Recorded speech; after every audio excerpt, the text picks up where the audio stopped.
Hi friends, இன்னைக்கு banana walnut cake தான் first time நமக்கு வந்து ஆர்டர் வந்திருந்தது. இந்த கேக் வந்து full and full கோதுமை மாவு யூஸ் பண்ணி தான் வந்துட்டு பண்ணியிருக்கேன்.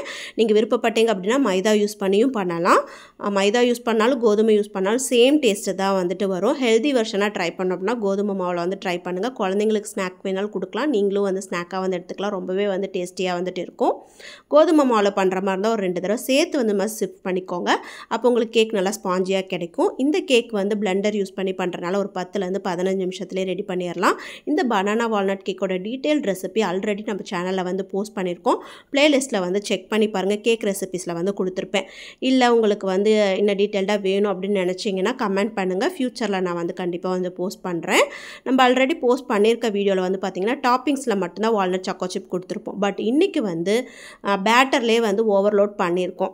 half of the amount வந்து walnut choco chip வந்து பேட்டர்லயே வந்து ஓவர்லோட் பண்ணிருக்கோம்.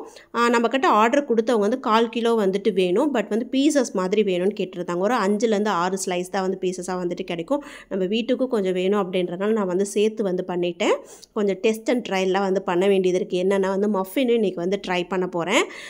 சோ குழந்தைகளுக்கெல்லாம் கொடுக்க கொஞ்சம் ஈஸியா இருக்கும்ல ஸ்கூலுக்கு. அதுக்காக கொஞ்சம் சேர்த்தே வந்து நான் வந்து பேட்டர் வந்து ரெடி பண்ணிக்கிட்டேன்.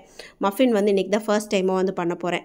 நார்மலா வந்து கப் கேக் பண்றோம் அப்படினா பேட்டர் வந்து 1/2 கப்ல இருந்து 3/4 கப் வரைக்கும் வந்து ஆட் பண்ணுவோம். பட் மஃபின் பண்றோம் அப்படினா கப் ஃபுல்லாவே வந்து ஆட் பண்ணிக்கணும். ஏன்னா அப்பதான் மஃபின் வந்து பாத்தீங்கன்னா நார்மலா நல்லா ஃப்ளஃபியா தான் வந்துட்டு இருக்கும் இல்லையா?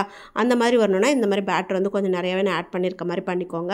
எல்லாம் ரெடி பண்ணிட்டு 180 டிகிரி செல்சியஸ்ல ஒரு 20 ல இருந்து 25 நிமிஷம் வந்து பேக் பண்ணி எடுத்தீங்கன்னா சூப்பரா வந்து பேக் ஆகி வந்திருக்கு. மஃபின் பாருங்க செமையா வந்திருக்கு. நான் இந்த மாதிரி வரும்னு எக்ஸ்பெக்ட் பண்ணல. ரொம்பவே வந்து நல்லா வந்திருந்தது. அந்த லோஃப் பேன்ல வச்சிருந்ததுமே பீசஸ் போட்டிருந்தேன். இவ்ளோ பீசஸ் வந்து கிடைச்சிருந்தது. பாருங்க எவ்வளோ சாஃப்ட் அண்ட் ஸ்பாஞ்சியா இருக்குன்னு. சோ இது வந்து கோதுமை மாவுல செஞ்சிருக்குன்னு சொன்னா யாருமே நம்ப மாட்டாங்க. அந்த அளவுக்கு வந்து சூப்பரா இருக்கும். கண்டிப்பா ட்ரை பண்ணி பாருங்க. நம்ம கிட்ட வாங்கின கஸ்டமருமே வந்து ரொம்ப நல்லா இருக்குன்னு சொல்லி ஃபீட்பேக் வந்து கொடுத்தாங்க. எங்க பொண்ணுக்கு வந்து ரொம்பவே பிடிச்சிருக்கு. சீக்கிரமா வந்து திரும்பவும் ஆர்டர் பண்றோம்னு சொல்லி கேட்டிருந்தாங்க. இப்படி தான் நான் வந்து வெயிட் போட்டு பேக் பண்ணி வந்துட்டு கொடுத்தேன். கொஞ்சம் முன்ன பின்ன அதிகமா இருந்தாலும் பரவாயில்லன்னு சொல்லி இந்த மாதிரி பாக்ஸ் பண்ணி கொடுத்துருக்கேன். இந்த வீடியோ யூஸ்ஃபுல்லா இருந்தது அப்படின்னா ஒரு லைக் போடுங்க.